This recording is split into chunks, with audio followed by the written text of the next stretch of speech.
What do you mean it's not a photography video?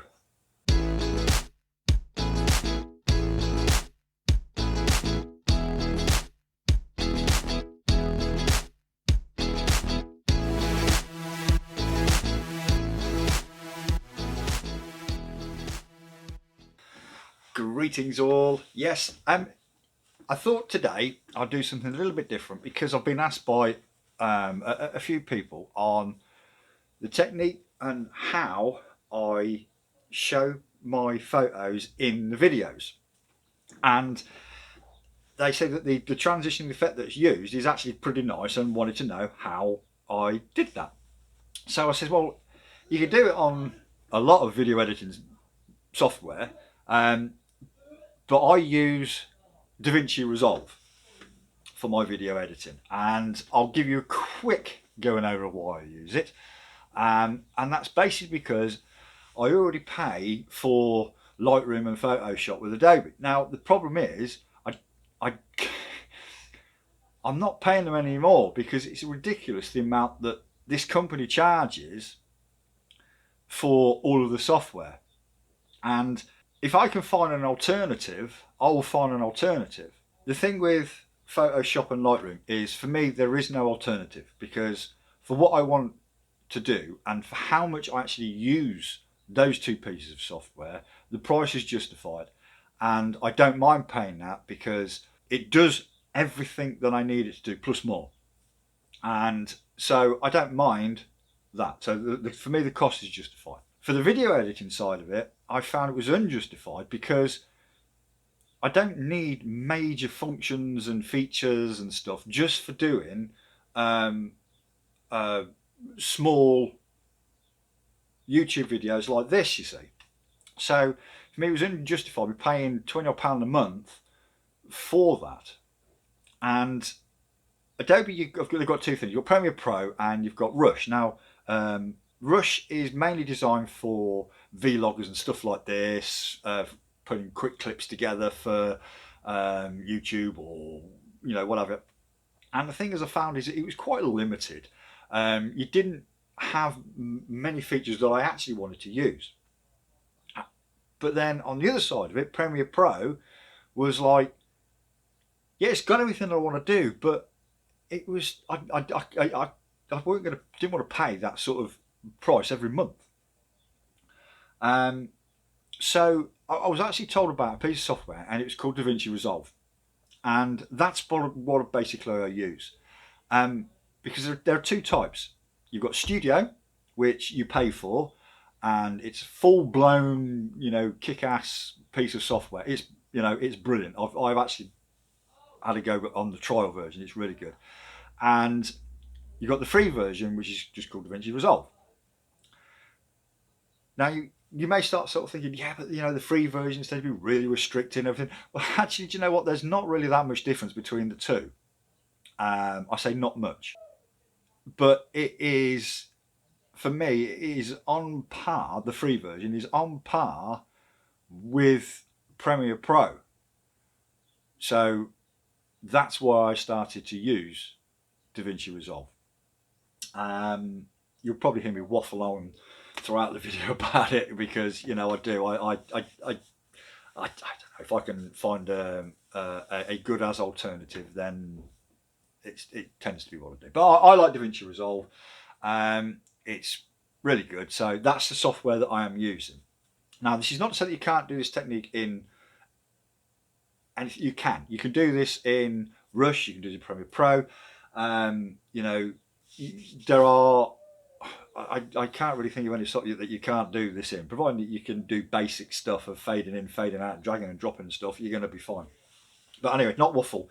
Let's get on to showing how, because it's really simple, how we do it.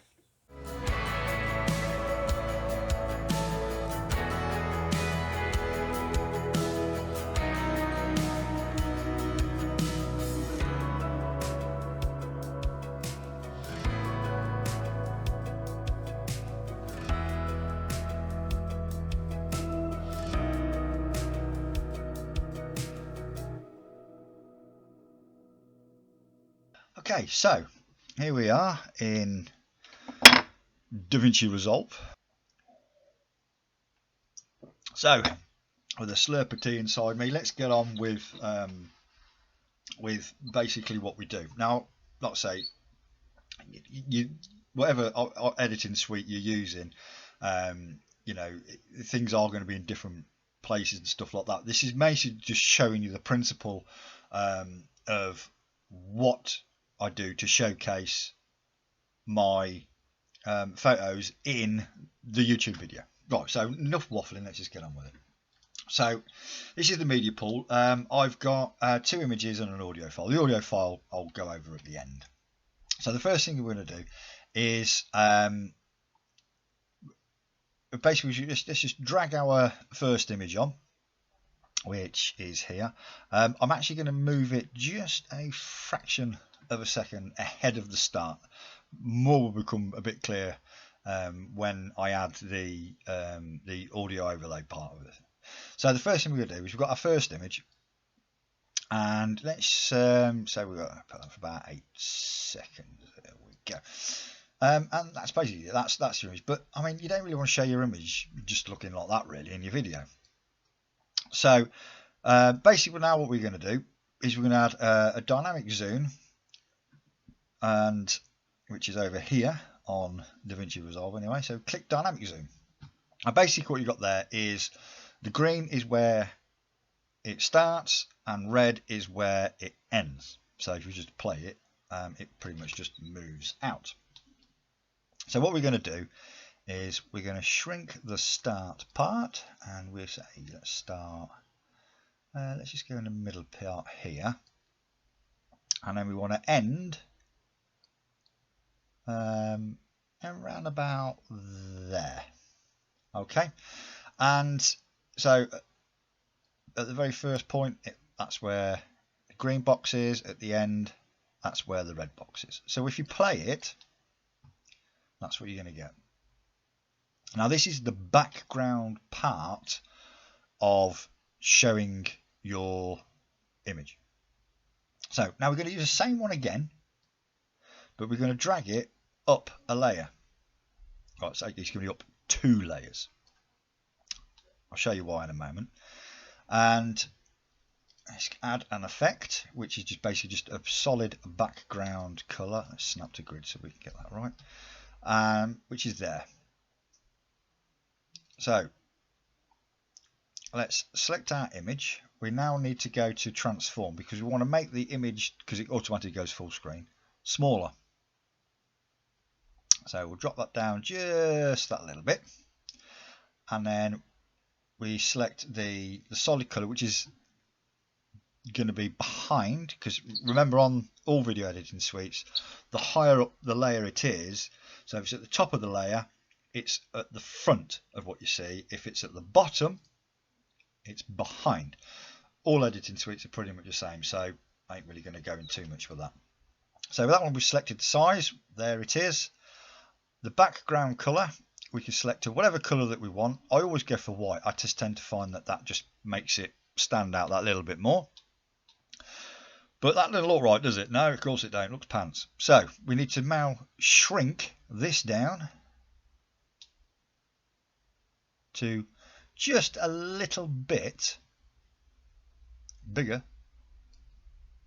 than the photo. And that's quite simple really now, isn't it? You see? But that's just a bit jerky. So we're going to smooth the transition out. So the first thing we're going to do is, obviously we want a little bit of a fade in. And this is what I tend to do with the bottom image, is I want it to fade out gradually over a longer period of time, which is just before this image, which is the image that we're going to be showing, sort of appears. So we fade it out just before, and these two, which is the solid color, we fade in. So do it about 0.15 of a second. Make sure this is the same, 0.15. So these two need to be the same, and then the fade out 15 and 0.15. So now when you play that,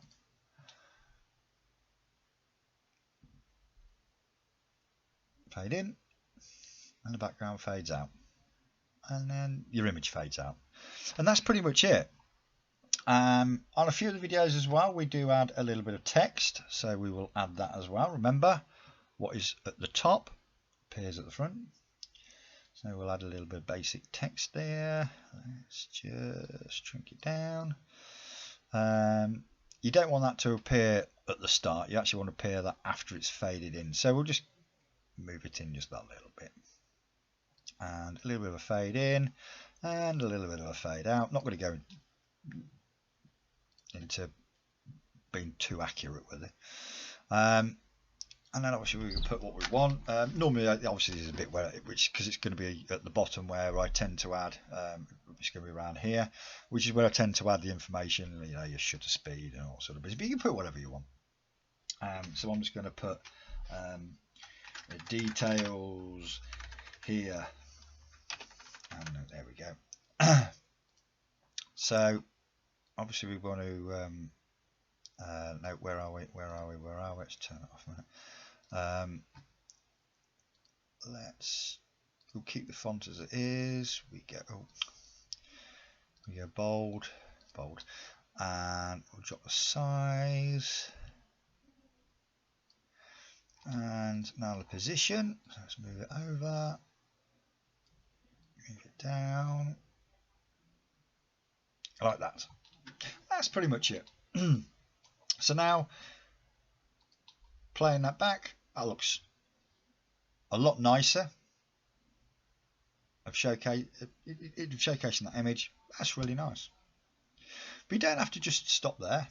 So like with the second one, let's drag it in.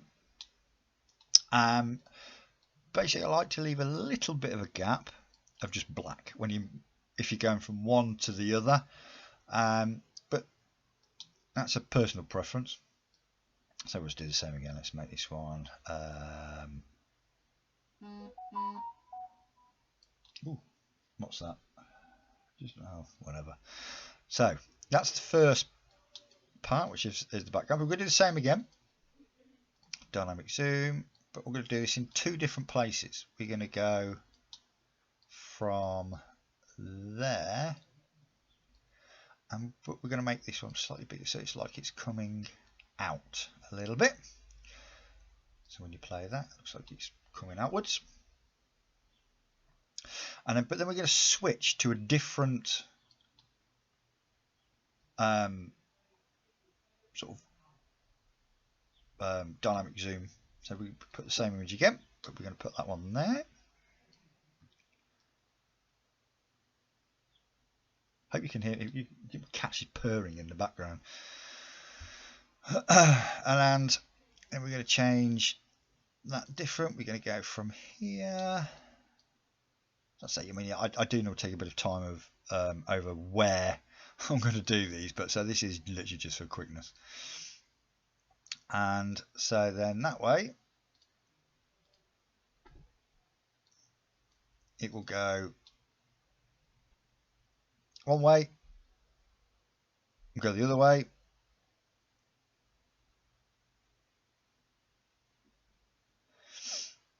Okay. And now we're going to do the same as what we did before, because obviously that's just the background part. So the image again, we put it two above. So let's put that there. That's it. So you've got that, because obviously we've got to put the solid color background in. Solid color. Apologies for me tutting.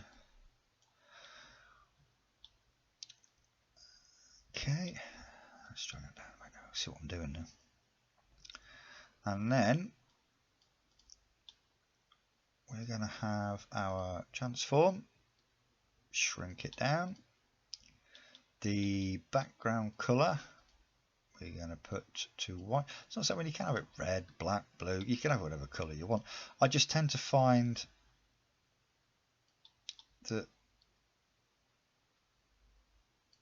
so it just I don't know, another colour just doesn't seem to look right, does it? So that's why I just tend to go with white. I mean, it does sort of make it stand out a little bit better, a bit like a picture frame, really, isn't it? But there we go. So we'll do the same again with these. We fade them out. A little bit of a fade in, not a great deal. And same with these though. Let's do that as 0.15 I think we had before, was it? So we'll do the same again, 0.15, 0.15. But this one I'm going to do slightly different because this is going to be the final image of what you're going to show. So I tend to do this one for a little bit longer. But off the fade out is a lot longer. So we can just go 2.15 seconds, 2.15, 2.15. And then so that way it's a nice gentle fade out. And you can do the same again. You can soon add some text up here if you wanted to. So let's just play that whole thing from start to finish. Get rid of effects library and that, and that's basically it.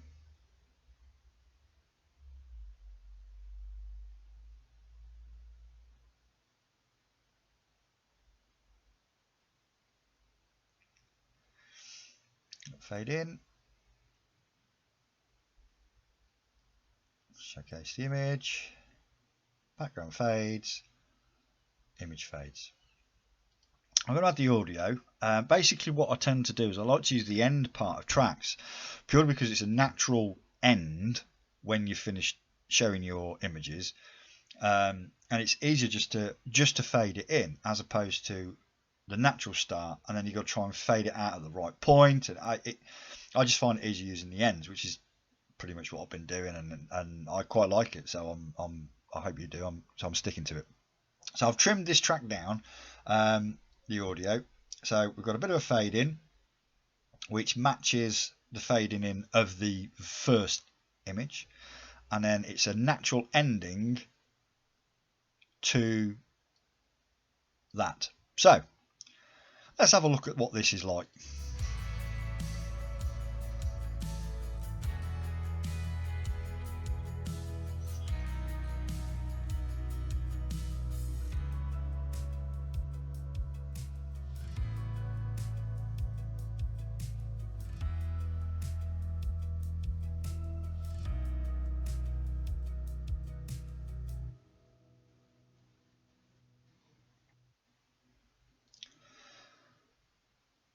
And that's that. So there we go, guys. I hope you found that interesting and more importantly useful. And I mean, by all means, use the same technique and what have you, because I find it's really effective of using the one image as the background, as a pan, and then the actual image blends it. I just think it's really effective, and I've seen it done many times. Whether they use the same method that I've done there, I don't know. But I didn't want to go looking at how other people did it. I wanted to do it my way, and that's that. But I mean, feel free to use it, have a go.